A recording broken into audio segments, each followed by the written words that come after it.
Good morning, dear children.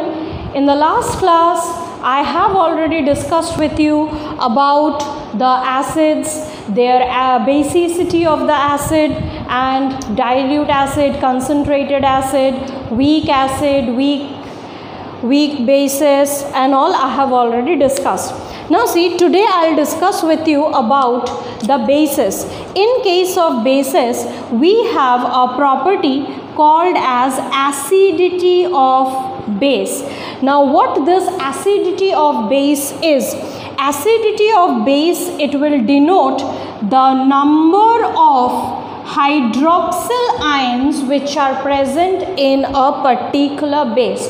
Okay, I have already given you an idea about monoacidic, diacidic and triacidic bases.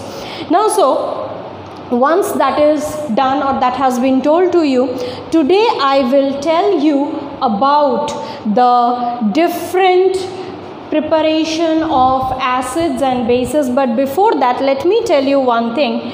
There are two types of bases. One is a strong base. Okay, now how do you classify a strong base? Strong bases, that is, they will have complete dissociation. Okay, strong bases will have complete dissociation in aqueous medium. Now what do you mean by complete dissociation in aqueous medium? What does this mean exactly, isn't it? Can any of you? Okay, I am giving you the answer for it. Look very carefully over here. Complete dissociation means, take for example, I am having sodium hydroxide. This is a base, all of you know it. This sodium hydroxide on dissolution in water, the moment we dissolve it in water or we mix it with water, this will break down to give you Na plus and OH minus.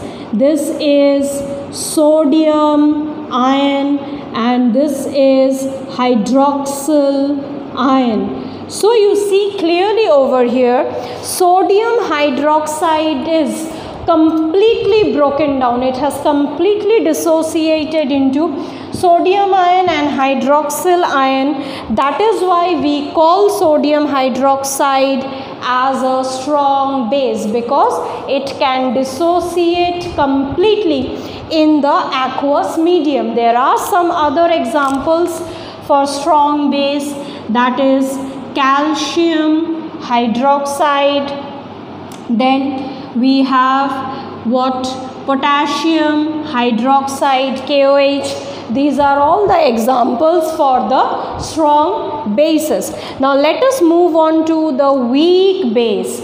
The moment we move on to weak base, like weak acid, I have taught you about weak acid in the last class. So weak bases, they will have incomplete dissociation in aqueous medium or partial dissociation. Now what does this mean? Incomplete dissociation or partial dissociation. Look very carefully. I am having a base. Take for example ammonium hydroxide, NH4OH. Now look very carefully over here. NH4 plus OH minus. It will break down into this particular format. This is ammonium hydroxide. This ammonium hydroxide will give you ammonium ion. Along with it, hydroxyl ion will be formed. Now look very carefully over here.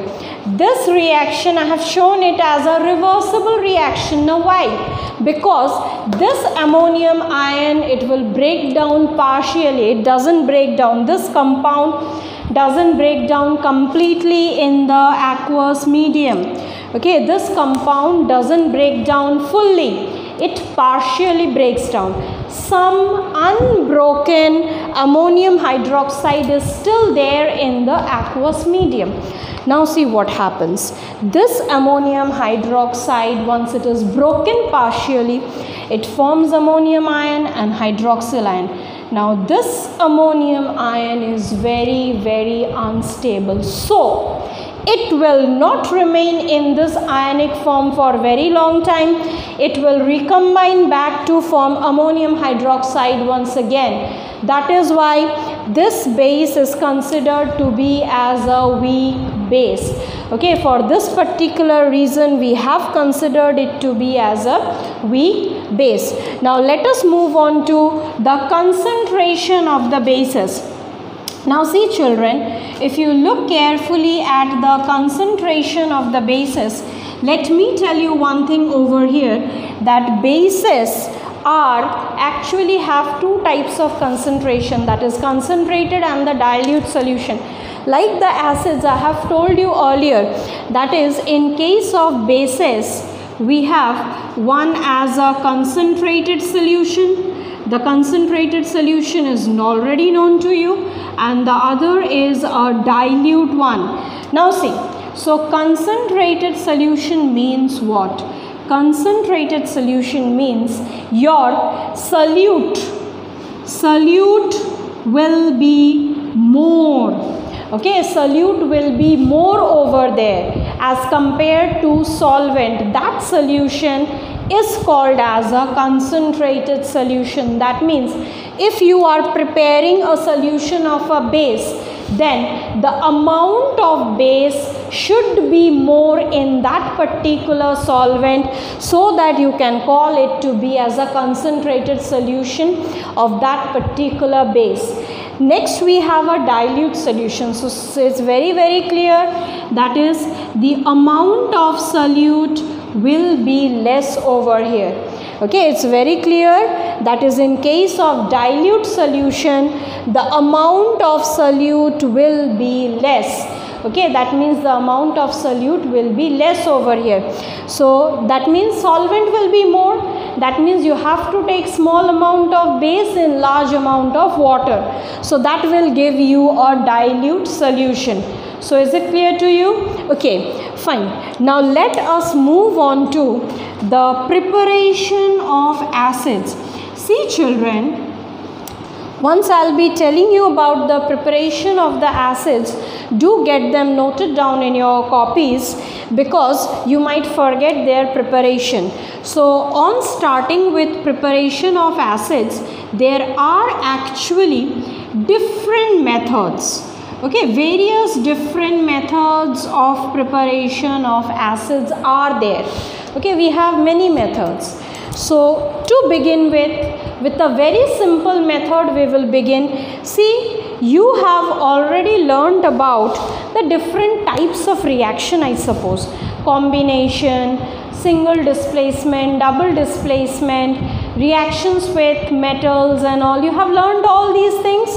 So today we will utilize those reactions to prepare the different acids.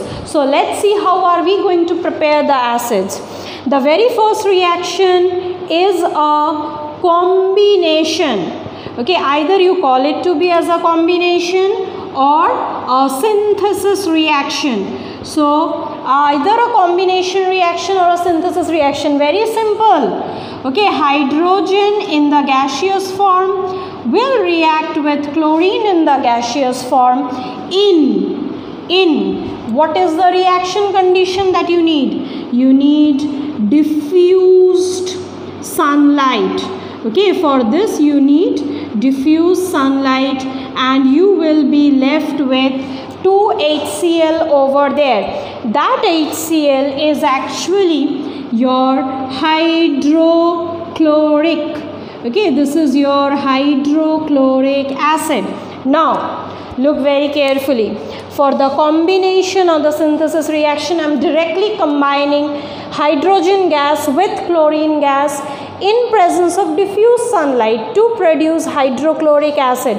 Now suppose if you are performing this reaction in a bright sunny day, what is going to happen? This reaction mixture will explode. Boom! Okay, the reaction mixture will explode. That is why we perform this reaction in presence of diffuse sunlight. Is it clear to you? Now look at the next process that we have. That is reaction with acidic oxides. Now, acidic oxides, see children, acidic oxides, we have many different types of acidic oxides around us. We have CO2, that is carbon dioxide. This is one acidic oxide. Okay, carbon dioxide, this is one acidic oxide. On reaction with water, the moment you react with water, it will form H2CO3. This is carbonic acid. Okay, it will form H2CO3. This is carbonic acid. Let us move on to another acid, SO2. This is sulfur dioxide. This is sulfur dioxide. On reaction with water, this will form H2SO3. This is sulfurous. Okay, look at the name. This is sulfurous acid. And this is SO3, that is sulfur trioxide. Okay, this is sulfur trioxide. On reaction with water, this will form H2SO4. This is sulfuric acid. Okay, this is sulfuric acid. So, look very carefully at all these equations. These are all acidic oxides. Okay, that is the oxide of different non-metals. We basically call them to be as acidic oxide. Why? What is the reason behind it? The reason is these oxides on reaction with water, they produce the corresponding acid. Okay, these oxides on reaction with water, they produce the corresponding acids. That is why we call them to be as acidic oxide. This is the only reason behind it. Now see, so carbon dioxide on reaction with water, the moment it reacts with water, it will form carbonic acid, that is H2CO3. Sulfur dioxide on reaction with water, the moment it reacts with water, it will form sulfurous acid, H2SO3. Okay, do you get the point of difference between SO2 and SO3? SO3 is the oxidized form of SO2. Okay, SO3 is the oxidized form. Oxidized form means you have learned in your class 9 about the redox reaction, the oxidation and the reduction reaction.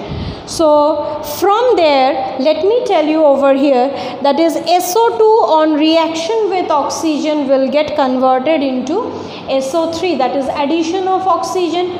Oxygen has been added to the system over here. That is why we call the reaction to be as oxidation reaction, and that is why this SO3 is the oxidized form of SO2, sulfur dioxide. So sulfur trioxide on reaction with water will give you sulfuric acid, H2SO4. Okay, so sulfur trioxide on reaction with water will give you sulfuric acid.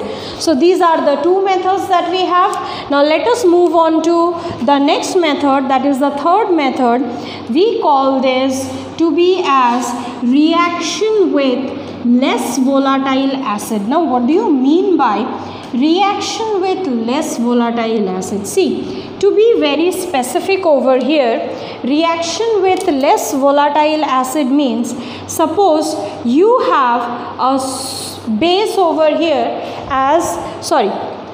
you have taken a salt over here, sodium chloride, NaCl.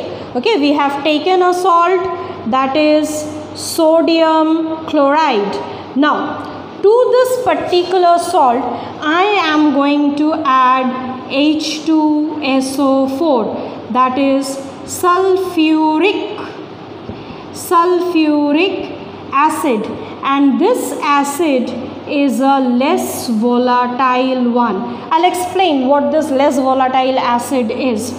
This on reaction, okay, the temperature should be less than 200 degrees centigrade. This is a reaction condition that has to be maintained over here. What is the product that you will get? NaHSO4 plus HCl. This is sodium bisulfate. Okay, this is sodium bisulfate, and this is hydrochloric acid. Now look very carefully at this particular reaction. In this I have used sodium chloride. This is a salt. I have used sodium chloride. This is a salt, the common salt that you use in your home, which is easily available to us and cheap also. Now to this I am reacting sulfuric acid. Now why am I calling it to be as less volatile? What is the reason behind it? See, all of you know the concept of volatile. Volatile means which has a tendency to evaporate on its own. The moment you open the bottle, you keep it open outside for a few days, you will observe that the acid has completely, or the substance has completely evaporated out, leaving a clear bottle over there. So that is what is volatility. Now sulfuric acid is less volatile as compared to hydrochloric acid. Okay, that means sulfuric acid does not have a tendency to evaporate out on its own, but HCl has. Okay, HCl has that tendency of evaporating out. So we are using a less volatile acid to separate a more volatile acid. Okay, we have used a less volatile acid to separate a more volatile acid. Now what are the products that you will get over here? See, the reaction, I have made the reaction temperature to be less than 200 degrees centigrade. There is a reason for it. I'll explain you the reason. See, I am getting the product over here as sodium bisulfate, NaHSO4. Along with that, HCl, hydrochloric acid, is being prepared. Now, this salt, sodium bisulfate, this is a acid salt. I'll explain. While I'll teach you about the salts, I'll explain what an acid salt is, or what a basic salt is, what are complex salts. I'll explain it to you over there. So till then you just listen that this particular kind of salt, this is called as acid salt. Now see, if the temperature would have been greater than 200 degrees centigrade, then what would have been the product? See, I'm using the same reactants. Okay, I'm using the same reactants. Everything will be same. Only you will find a little change in the product format, and that is all is the difference over here. Look, this is sodium sulfate. Look at the product which is formed over here. This was sodium bisulfate. This is sodium sulfate. So what is the difference between two products? Okay, or what changes will it make? Actually the change is, if this sodium sulfate is formed in the reaction medium or in the reaction mixture, you won't be able to utilize that glass apparatus for the next time, because this compound is highly stable and it does not break down even on application of heat. Okay, this compound is highly stable and it does not break down even on application of heat. So if it does not break down even on application of heat, so what are we left with? Isn't it? So what are we left with? We are left with a glass apparatus coated with sodium sulfate, and you will have to throw that glass apparatus. You cannot use it for the next time. So during this reaction is to be used for the preparation of any type of acid. Okay, for the preparation of any type of acid. In presence of NaCl, you could have used over here any kind of nitrate salt also, NaNO3 also you could have used. You would have got over there HNO3, nitric acid over there as a product. So even then, whatever you are using, the temperature during the reaction should always be less than 200 degrees centigrade, so as to prevent the formation of sodium sulfate and as a result protecting your glass apparatus from getting damaged. Is it clear to you? So these were the methods by which we can prepare different acids. Now some more methods are there. You can go through it in your books. Okay, you will get some more compounds over there, but these are some of the important methods of preparation of acids. Now we will move on to the preparation of bases. Look very carefully. Bases. Normally bases are generally prepared as a result of addition of oxygen to a metal, any metal. Okay, the first one is addition of oxygen. What will you get to a metal? Okay, we are adding oxygen to a metal. Take for example, I have calcium. This is your calcium metal. To this calcium metal I am adding oxygen. So what I'll have? I'll have calcium oxide. Okay, I'll have calcium oxide. So this calcium oxide, this is a base. Okay, calcium oxide, this is a base. Another reaction, that is addition of water. What will you get? If I take that calcium oxide over here, along with that I add water, you will be left with calcium hydroxide and hydrogen gas. Okay, you will be left with calcium hydroxide and hydrogen gas will be bubbled in the reaction medium. So children, go through these reactions and the different methods of preparation of acids. In the next class, I'll show you more methods of preparation of bases, and I will also teach you about the chemical properties of the acids and bases. So till then, stay safe and goodbye.